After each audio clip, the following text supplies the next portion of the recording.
because I think we're ready to get started. Do you want to do an Chris, introduction? right? Yes. Yes, Chris Cavallaro, Yeah, introduce Community yourself. Investors, yeah. Sure. Well, I'm kind of wearing a bunch of hats. I'm on the Youth Commission with Maura Ranzella. Helped start a nonprofit called Friends of Wellesley Veterans. So we're interested in finding out what you're doing with the Pooch Parade and how that may come about and how we could kind of come together in terms of keeping that going. And then also I'm an advisor to community investors. And this particular presentation is important to us because for about 4 years now we've had specialized programming for girls at Wellesley Middle School because we had seen the trends even before COVID of the social emotional need for that segment. So we had kind of customized stuff, programs, which Wellesley Hills Junior Women's Club helped underwrite. And Rotary's been a huge supporter of CI as well for the coaching and leadership program. So I just wanted to hear. Thank you for coming. Yeah, my pleasure. Thank you. So, Did you get his name?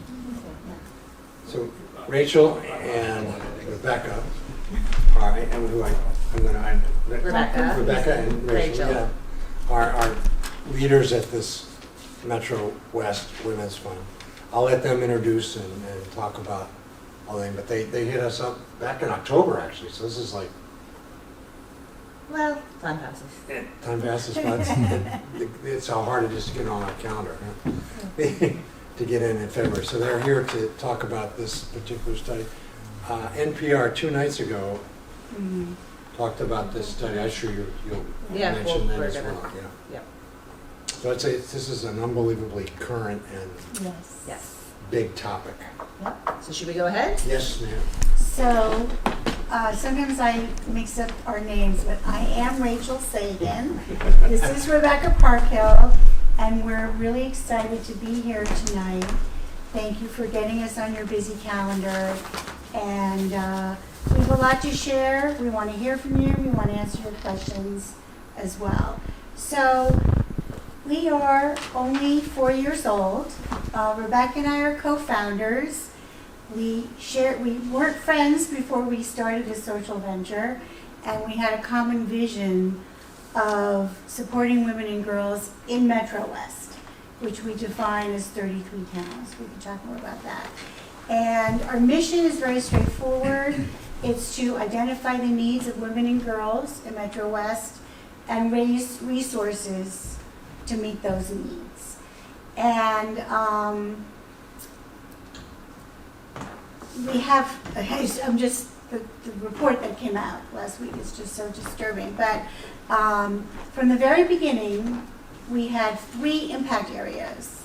One is educational opportunity. The other one is safety from violence, which includes domestic violence, sexual assault, and the commercial sex trade trafficking of girls. And then third, it's been girls. We call it the next generation.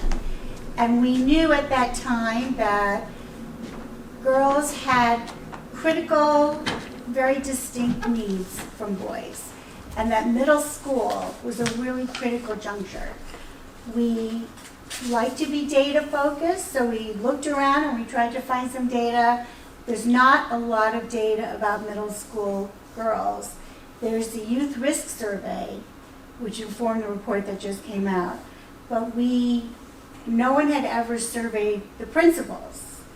So we were very fortunate that we had a partnership with Framingham State, and we're going to go into real detail about the needs assessment.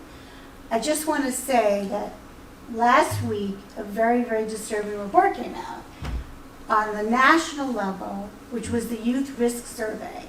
So that's something that it's self-reporting for kids, middle school and high school. Self-reporting has some issues. Some people exaggerate, some people are not honest, but it's a tool. And it's, so Metro West Health Foundation funded the Metro West piece, and that identified that girls were in serious trouble here in Metro West. And then last week, a national report came out, and we'll talk about that a little bit later, but very, very significant numbers around girls' mental health You get into details in your presentation? Yeah. We are. Oh, okay. Yeah, I'm I sure. don't want to get into there's a lot of data and I don't want to just start spouting it, but, We've got some slides for you. right. Coming right up. But it's the big picture so it's already, and the girls are significantly, we have nice charts, significantly in worse shape than the boys. So this was happening pre-pandemic. And the pandemic, as we know, has made everything worse. So we're going to go right into our report, and then we're going to close with a lot of impact initiatives that we're doing. So, in 2021, we initiated a needs assessment. And I think you all know that middle school is a critical juncture for girls, particularly girls from low and mid-income who have limited access to resources. Resources can include menstrual products, it can include mental health services. There's a lot of data on that. You don't have to read it all, but there is a lot of important information on that slide. Sure. So all of this, there's a long report, and there's a one-page executive summary, and it's all on our website. So anyone who wants to dig deeper, it's all there. Okay. So, why girls? This is a quotation from a needs assessment done in Worcester. There's a fantastic group, sort of consortium of nonprofits that focus on girls in Worcester. And they did a needs assessment back in 2007, and they say girls' needs, experiences, challenges, perspectives, and resources are often unique and therefore need to be examined separately from those of boys. Middle school is a time when many different types of transition occur simultaneously. Physical growth, cognitive development, social changes, and school restructuring. Easily accessible, currently updated data on girls are lacking. And that's what we really found. We looked for the data. We thought girls in middle school are really important. Where's the data? We looked all around, we asked everyone, there was very, very little data. So we decided there's two of us, we decided to do our own needs assessment. While were we there? Okay, so as Rachel mentioned, we found partners, fantastic partners at Framingham State University. Framingham State, as you know, right down the road, partners with Mass Bay Community College. We found a professor of sociology who knew exactly how to create a survey for us. Now, before COVID, when we started planning this, we were going to go into the schools, we were going to meet with the girls, we were going to have focus groups, we were going to meet with guidance counselors, we were going to meet with the teachers, the parents. March 2020, right? So we pivoted, as everyone in this room has pivoted, right? All over the world, we all pivoted. And we went to an online survey. And of course, we wanted to survey everyone. And the sociologists kindly told us, don't be ridiculous. Just focus on the principals and the guidance counselors. They will give you some data, not all the data, but some important data. And we did that, and that's what we did. Okay, so how did we do it? So we created an electronic questionnaire regarding the needs of middle school girls. And we sent it so our catchment area, as Rachel was mentioning, is 33 towns in Metro West. We have the same footprint as the Foundation for Metro West.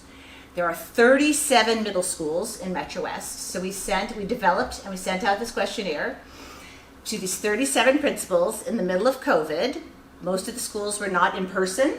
We don't know the principals. We sent out this survey. We thought, perhaps no one will send the survey back.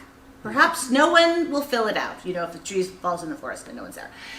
But lo and behold, we got an unbelievably strong response rate. Now, we're not sociologists, but the sociologists tell us that a 54% response rate is exceptionally strong. Why did we get this strong response rate? Our guess is that the principals and the guidance counselors were desperate to talk about what the girls in their schools need, and people weren't asking them. And they were very, very happy that someone was asking them and they could say, yes, our girls have these needs. Okay. All right, so here are our goals. I can read them out to you. We wanted the data. We wanted to educate our community residents and stakeholders in the community, and we wanted to educate donors about the needs and particularly the gaps in the resources. So, what are the needs? What are the resources that are helping the girls? But what are the gaps? All right. What did we learn? We learned that mental health is a very, very big problem for these girls, including depression and anxiety, self-esteem, bullying. There's issues with dating violence, obesity, gender identity, sleeping difficulties. A lot of the principals highlighted a big problem around lack of exercise, lack of physical activity. This is associated with anxiety and with the girls not feeling self-assured and not feeling competent. Self-image was a big problem, self-image, self-esteem. There's social issues, bullying is a concern. Peer pressure was even bigger concern than bullying. More than half. This is an important point. Number 4, 58% of the respondents said that the services in their schools, they didn't have the resources in their schools that were appropriate to help the girls. They didn't have enough resources. So we think that's really very significant. And half of the respondents, of course, felt that COVID, the pandemic, made everything worse, as we know it really did. So that's a very condensed version of the results. As Rachel said, we have a 37-page report with all graphs and charts and all the data, but a one-page summary I highly recommend to you. Can we ask questions along the way, or do you want to wait?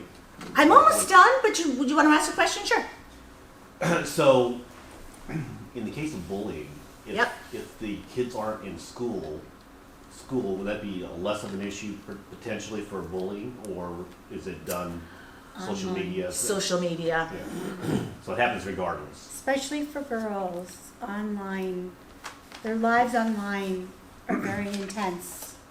And there's good stuff, and then there's a lot of bullying going on online. And I think oddly with the pandemic and everything was on the computer, it might have made the bullying worse. 'Cause you had to be online all the time to get your, I mean, that's true for my kids, to get their homework done, to even talk to the teachers. I mean, everything was on their computer and you couldn't really see as a parent what was happening. It was all sort of, it was a blank for us, but anyway, so that's, yeah, so we think that bullying was even worse. This is a slide which is about basically all the communities. It was about a third split, which is very nice. We had about a third of the towns, the per capita income was below $50,000. About a third of the town was in the middle, and about a third of the town. So that we felt that was very helpful. But there were more problems. What is per capita income? How do you define that? Per capita income is for a family, is not an individual. So there's actually communities in the Metro West that are less than $50,000? Yes. So I'm really happy that you said that, because I think I live in Weston, you live in Wellesley, Rachel, I grew up in Sudbury, Rachel's from Sudbury. I think a lot of people think of Metro West as Dover and Sherburne and Wayland. But Metro West is Waltham, it's Marlborough, it's Framingham, Millis. it's Hudson, it's Millis. So, but that's a really important thing that Rachel and I, in the past 4 years, that we've really realized that that's part of our mission, is to really bring awareness to how diverse economically Metro West is, and that there are real pockets of deep need. So you can Yeah. look, there's Wow. data, you can find data in Framingham, and I don't have the number. There's a significant number of people who actually live below the poverty level, which is $25,000 or more for a family. So Metro West has a lot of need and a lot of resources, and we really want to bring them together. Thank you for raising that. There was a section of the survey where the principals could write in what are the questions we didn't ask you, what else is on your mind, what can you tell us? And you can sort of see some of the ranges. The third bullet, the effect of social media, they were very concerned about that. Of course, as we were just mentioning, there's an unequal distribution of resources in Metro West. Think of Weston and Wellesley, think of Framingham and Waltham and Natick. Of course, we have a lot of new immigrants in our towns. That's an issue for on their minds. But really, overwhelmingly, it was mental health, anxiety, depression, self-image, bullying, peer pressure. So, next steps, Rachel. So, one of our most significant programs is we have a grants program. And our grants program is a 1-year annual RFP. We open it up completely to the community because we feel that the community is going to educate us. We have a grants committee of about 7 or 8 people who represent, hopefully, the diversity of the community. And it's our 3 impact areas. So based on, we're doing all of those things. We're doing community education right as we speak. But, so we were very, very concerned at the findings of this report. And then the youth risk survey came out. So usually it's every 2 years, and it was every 3 years because of COVID. So the Metro West data was very, very concerning. And then last week, we got even worse information about girls on the national level. So what we decided over the summer was that we wanted to do what we call an impact grant. And we've given out $25,000, which is being matched dollar for dollar with Wellesley. There's this amazing program which is focusing on the impact of social media on girls' mental health. But we're all sort of tearing our hair. The reason we were so impressed by them is that she's created a pilot program for 2 weeks in the summer. It's not going to change the whole world, but for low-income girls, and they focused on Norwood. And we're supporting, she has $50,000 now to scale this and bring it to Metro West. And it's about social and emotional. The reason we really like it and think it could be a game changer is it combines social and emotional learning about what it means to be online for middle school girls, and then also talks about STEM and talks about careers in STEM, but it also talks about these platforms are not about you and your friends. There's a company behind this, and their mission is to sell you things. They don't have your interest at heart. Girls don't get that big picture. So it's to give the whole STEM piece to it, and they have a professor who is a computer science person who comes and speaks. So we were so excited because it combines the STEM piece with the social and emotional learning. And they're off and running. They don't have relationships with nonprofits in Metro West, but we have a goal for the summer, and it's a full 1-year grant. And the professor at the Wellesley Center for Women is becoming more and more a national expert in this field. She's being asked to speak. She's now consulting to the JED Foundation, which is a fabulous organization focused on suicide in college campuses. So we're very, very excited. We're going to be doing an educational program on March 16th that we can send to you, and it's just in the middle of the day on Zoom. We're speaking about our needs assessment. You've already heard it, but so we're very excited that we're doing this, and we're really bringing new research, new initiatives, and new amplification that this really matters.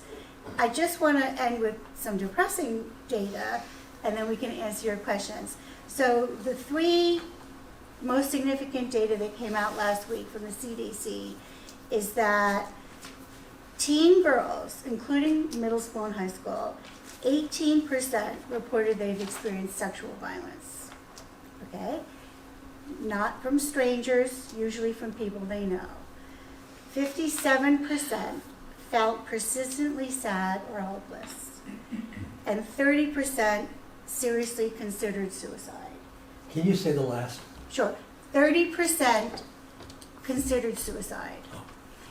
Now, there's a press conference that is a little nerdy person like me actually watched the video, but when you look at the faces of these doctors and public health professionals, they are very frightened. And so we're kind of in the thick of it all. And I'll end with a positive note, is that one of our other new initiatives that I know you'll be interested in, we created a new fund for single mother students at Mass Bay Community College.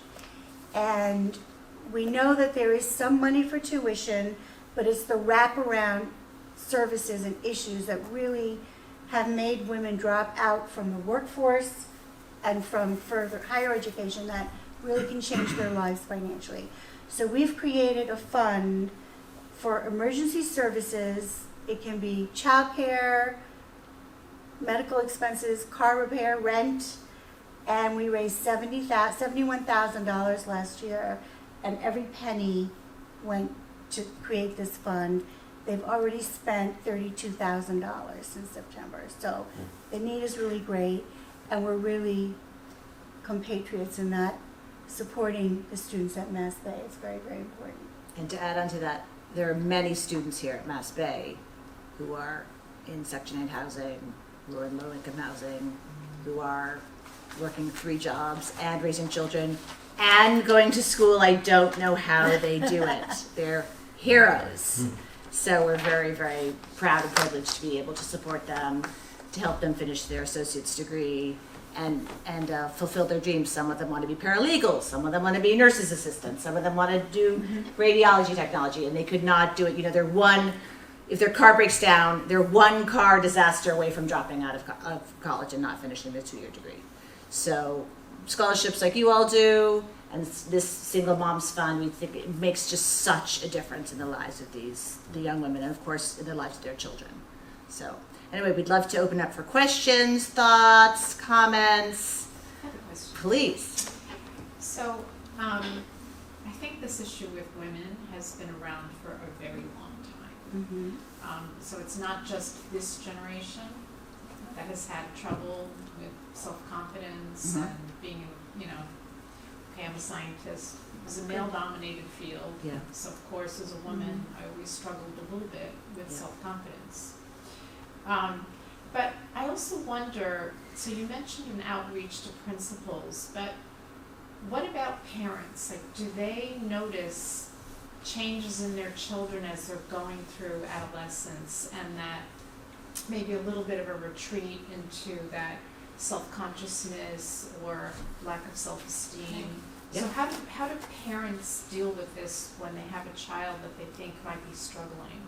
And does your program address not just the school part of it, Right. but the family part of it? So that's obviously a really important piece to taking care of youth and children.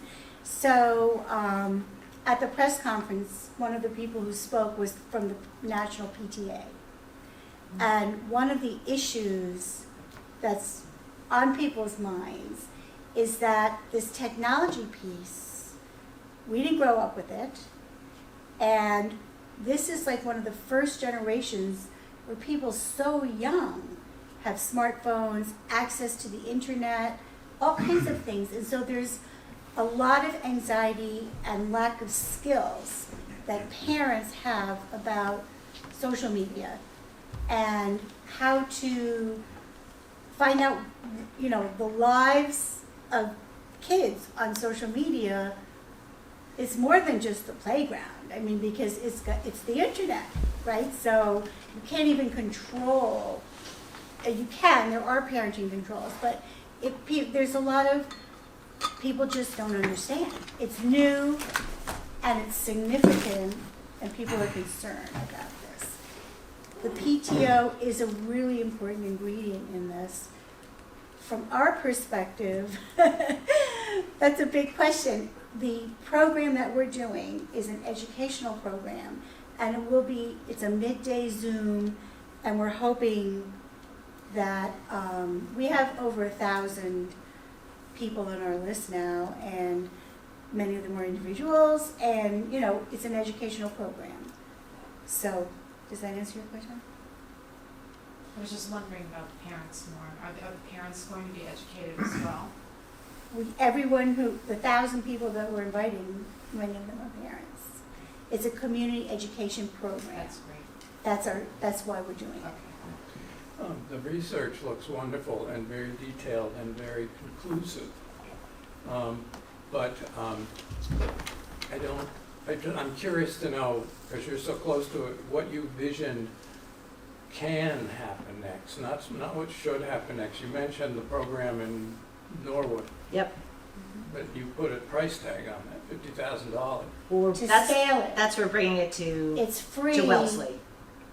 Well, but still, I mean, it's big bucks. But so one of the things I saw in your research was just a simple thing.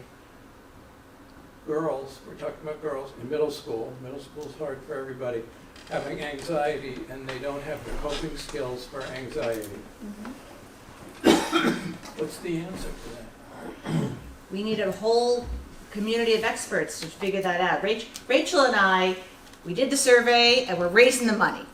But we are not experts. I We're know, not but you're psychologists. closer to it than us. What do you think can happen so that every girl in middle school gets some little bit of more knowledge, or gets set up in the right direction where they aren't now? Is there a way to do this? So the CDC at the press conference kind of bounced it to the schools, which I thought was a big mistake. They said, the schools are the ones who really work with the students and they spend most of their day. The PTO was there, but it was more, I think she had lost her niece to suicide, and she talked a lot about how parents don't have the skills to identify mental health issues. So we're in it. I don't know the answer really. But that ties in parents, that's why that's a good question. Yeah, I can see You know, giving parents more skills makes Right. sense. Giving people at Mass Bay money makes sense. Yes. But I'm talking about these girls Yep. in the middle school. What age is this? 13? We had 12 to 14. 12, But 13? you're asking exactly the right question, which is how do we come together in our community, all of us? Business leaders, educators, parents, the government, everybody has to come together around this because it's a very, very big problem and it's reaching crisis proportions. Well, you have a cause and effect problem. So right now you're trying to treat the symptoms by treating the student versus the cause that's creating the student, the child. Right? So you need to address the cause. So the cause has always been around, and it's kind of dark. And in this report, the federal report, 18% were sexually assaulted. That's not about girls. That's about mostly boys and men. So if we're going to find a solution, we've got to deal with that. Because a lot of the depression and a lot of the crises are because they've been sexually assaulted. So that opens up a dark place, but we've got to ask those questions. What comes to mind for me is you got a child that's maybe 10 to 14 years old, right? They're not developed yet emotionally, psychologically, intellectually, to really absorb any level of training or education where they would understand how to limit maybe use of the cell phone, use of the internet, all right? So you have a chicken and egg problem. Right. So since you have a child that can't absorb and understand what the internet, all the technology is doing to them, it falls back again on the parents. Like Yep. it falls back on the environment, Mm-hmm. right? The That- grown-ups in charge. Right. Grown-ups. The Exactly. grown-ups in charge Right, need to deal with this problem. right. Well, don't give the kid a phone. Easier said than done. Right, well, no, I know that's a drastic thing, right? Right, but I'm just saying, There are schools, it's like, you have all people, these communities kids that don't on, do you that. have these kids playing all these video games, these violent video games. I've been watching this for 30 years. So I think all the options have to be on the table. You know, limiting social media until you're 15 or 16. I mean, you're absolutely right, their brains are not developed. But as Rachel said, and as, I can't remember your name, Donna was mentioning, these problems have been going on before social media Right, and before the advent of the cell phone. right. So we've got some long-standing cultural problems, right? And then we have this very dangerous, fantastic new technology that all of us are on our phones all day. Our brains can't handle it, but the 12-year-old brain, the 13-year-old brain, and the algorithms that pump out, you know, that the girls have to be thinner and thinner and thinner, and then they're anorexic. I mean, it is bananas. So I think it's an all hands on deck, and no idea is too crazy not to consider, because it really, I mean, as the CDC, our report sort of said, this is a problem in Metro West. And then the Metro West Health Foundation said, this is actually a problem that's the girls report, and now it's, you know, now we can see it's all over the country. So we really appreciate your grappling with these issues. We're not going to be able to give you a firm answer tonight. This is how we solve the mental health crisis in teenage girls now. But it's a really, really important topic, and I think we are so grateful that people are blowing the whistle and saying, pay attention to these girls, they're suffering. They're really, really suffering, and we as the grown-ups have to pay attention and help them. So would it be fair to describe that you're in fact gathering mode still and learning from your projects? You know, because we did a global grant 6 years ago that was called Adolescent Wellness. And we funded a psychologist doing an educational program to work with 14-year-olds roughly, high school sophomores. And it had a dramatic impact in terms of education of those 14-year-olds. Yeah. Right? But it was just, you know, this one little, Right. very specific Yep. little piece where we, you know, surveyed before and after running the program, Yep. and we really educate a lot of people that they need to figure out early on how to not get depressed. Before you get depressed, you need to not get anxiety. Right. And before you get anxiety, you need to figure out how to problem solve. Right. And so that was the basic. About the break free from depression, what Bobby Anthony was doing? Yes, yeah. And so it was basically trying to catch, the premise at that time was catch it early Yeah. and teach people how to cope. Yep. Right.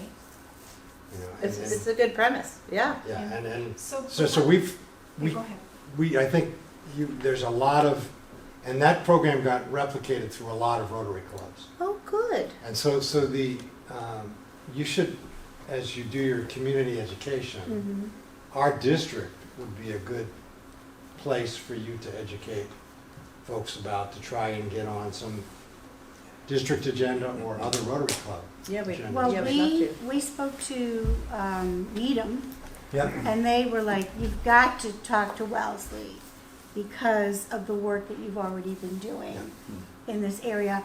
Your priority about thinking about this I think is ahead of the curve for other Rotaries in Well, we had a Massachusetts. member. Yeah, we Who had was Bob very- Anthony to make us aware of it, but you're right about that program, because I remember that those students were slightly older, so Yeah. they were able to absorb more information, but when they surveyed those students at the end of the program, there was some positive results. What was it We're called? very positive in terms of knowledge.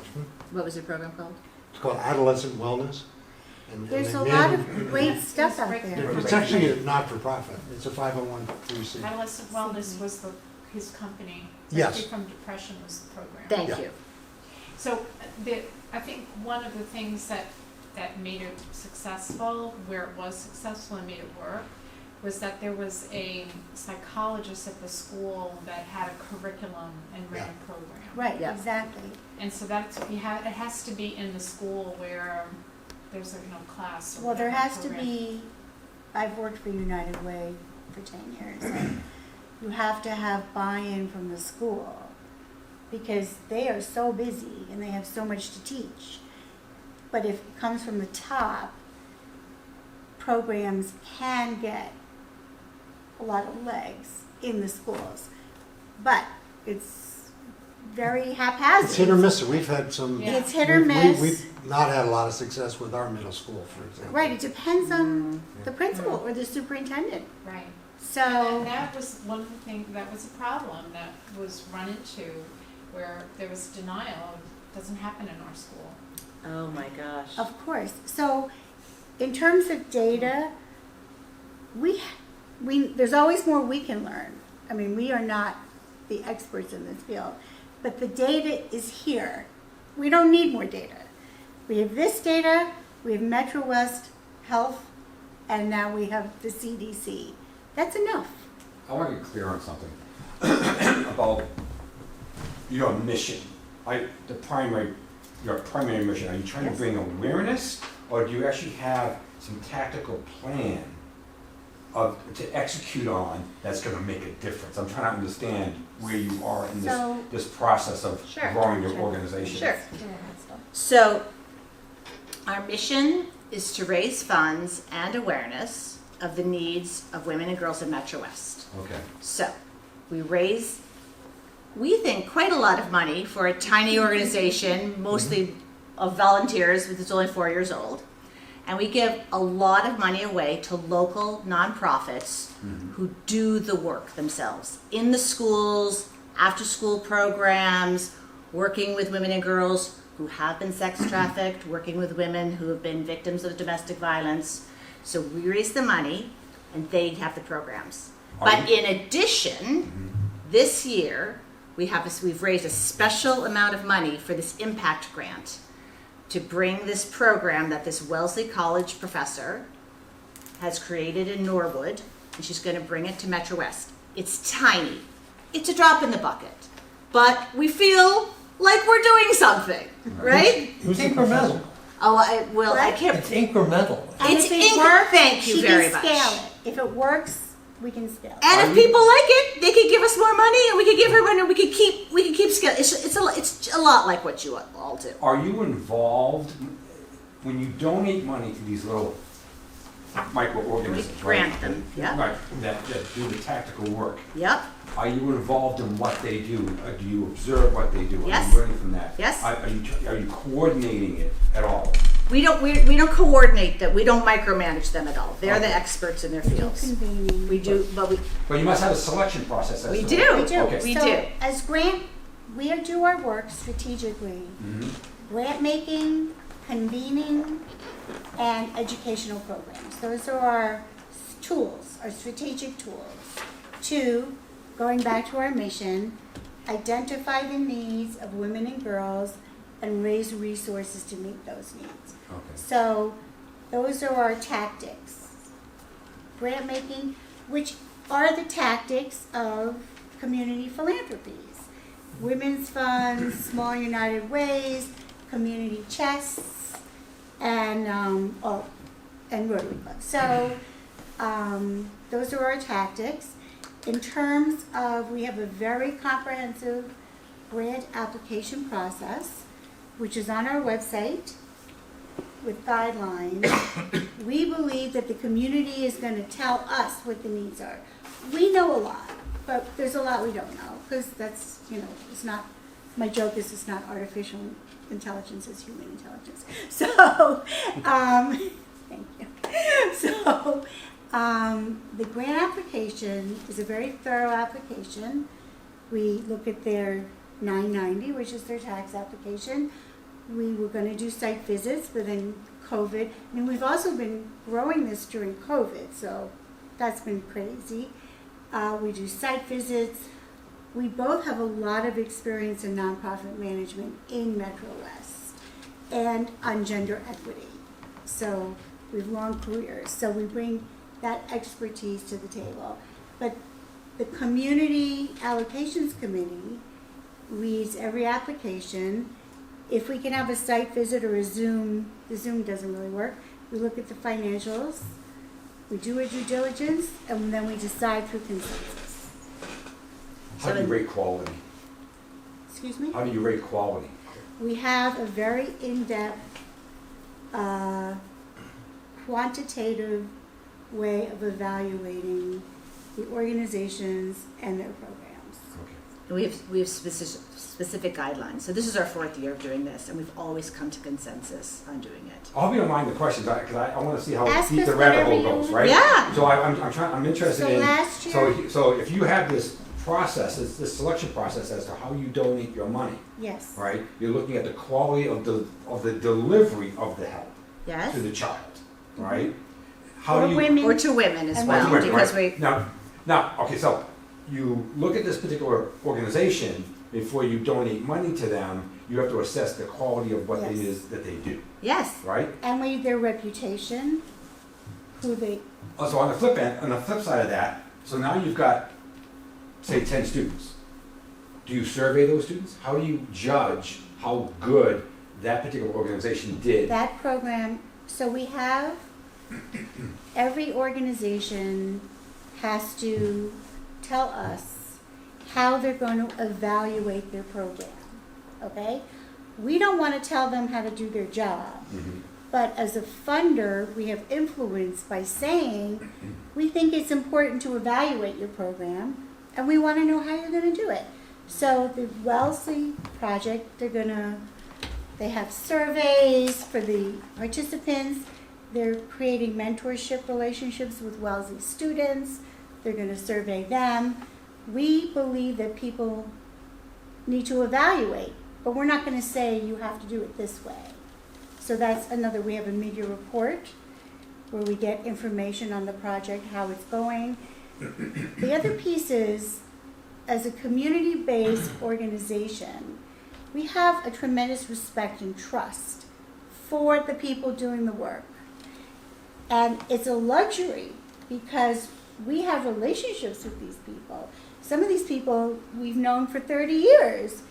It's when you invest internationally, it's a little harder sometimes to feel close to the people involved so you know that your money is going where it is. Of course, sometimes it is and sometimes it isn't. But the luxury of being a very locally focused organization, we have a lot of trust with the nonprofits and we work with them. So we do the grant making, we do public education, and then we also do convening. The convening is to bring stakeholders together so they can talk about trends, issues they're serving.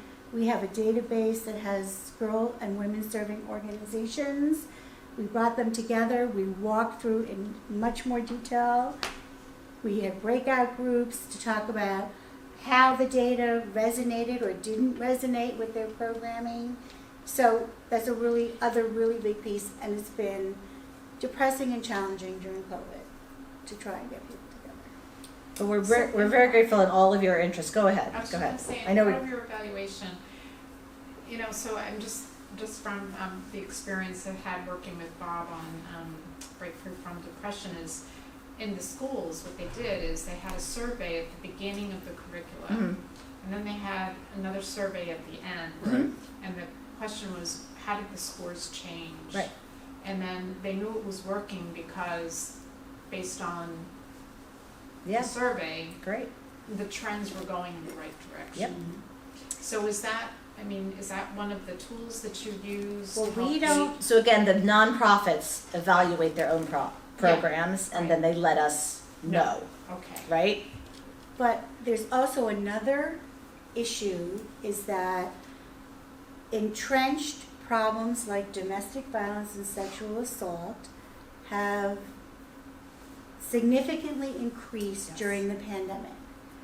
So you can evaluate your program and do a wonderful educational program, and that number is going up. It doesn't mean that the program It's not working. is not working, or not worth doing, Right. or taking risks, because what are we gonna do? Sometimes you have to take risks, and that some of them may fail, and that doesn't mean it wasn't worth trying. Also, some of these problems are so entrenched in our culture, in our history, and the pandemic has aggravated. So a big piece of our domestic violence prevention funding has been for prevention. Mostly middle school classes in the school. That went out the window. It wasn't possible. We're not going to not fund them again because they couldn't do that program. I mean, we know they used it hopefully for something. They said they used it for something else. I hope it's true. But you know what I'm saying? It's not a straight line from here to here that this is what works. Look at our vaccine program. We don't know. There's a lot of unknowns. So we're very grateful to have the opportunity to talk with you about the work we do. You can see that we feel passionately about it. We brought some data to you. There's much more work to do. There's a world of work to do, and we need everyone involved, and we're so glad that you're all interested, involved, and want to do your part. We'd be grateful to partner with anyone that you talk with you after. You can get in touch with us. There's a lot more data on our website. There's the actual report itself. And again, thank you so much for your time and for your interest. Thank We you. really Thank you. I just have one question. So you went to see Needham before you came to? All right, that's what he focuses We on. sent out an email to That's everyone on what the he focuses same on. day. They came to us first. I'm kidding. So Fred, they had a practice somewhere, right? So they had a So, nice yeah. polished Oh, presentation yeah, that's for right. us. You Yeah, were yeah, there. yeah. It wasn't We're definitely getting Okay. that. Huh? That's right. All right, how do we do Getting it? better. How do No, you know how to do it's it? good stuff. Well, good luck on it. Oh, man. Yeah, it sounds like a great program. I have a daughter but she's a junior in business school at BU. Yeah, great. And senior year of high school was COVID and the whole deal. And Yeah. Oh, yeah, we horrible. just luckily she not only self advocates well. Yeah.